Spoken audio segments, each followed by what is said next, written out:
He was the first Guantanamo detainee to get a civilian trial and faced a vast array of charges tied to the bloody bombings of the U.S. embassies. But a civilian jury cleared Ahmed Gilani of all but a single count. Now the Obama administration is facing fallout.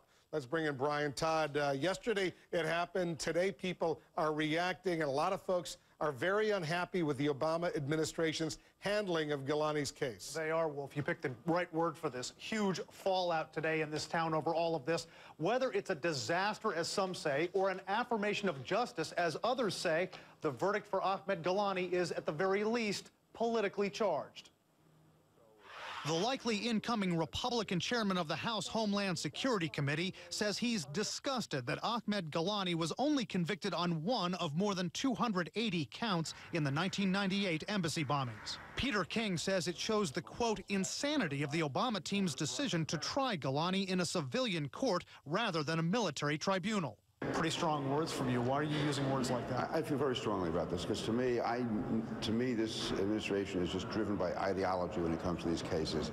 Despite our calls and email, no one from the White House responded directly to King's salvos.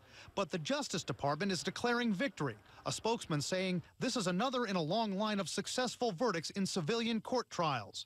And Congresswoman Jane Harman, on the same committee as King, says the administration should push back harder. To those who say this is a disaster, that it shows why they should never try these terror suspects in civilian courts, what do you say? Well, let's understand what just happened. This person was convicted of conspiracy. He will serve 20 years to life in a federal maximum security prison. But also fueling conservative fire, their recall of Attorney General Eric Holder's predictions on the Gilani trial. Failure is not an option. These are cases that have to be won. I don't expect that we will have a contrary result. Now the pressure mounts to successfully handle the case of the most notorious terror suspect in U.S. custody, alleged 9/11 mastermind Khalid Sheikh Mohammed. The Obama team had said it wanted to try him in a civilian court, but is now being more vague about that. I think it just adds to that ammunition that fire he's going to get from the right. On the other hand, if he reverses himself now and says, well, let's go back to military courts, he's going to catch hell from the left.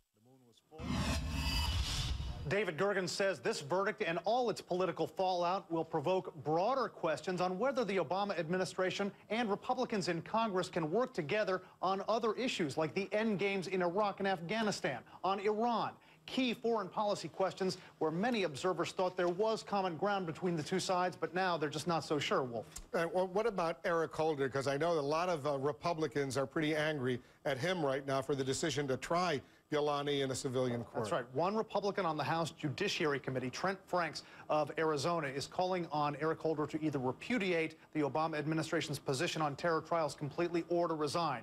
Right now, he appears to be the only one doing that.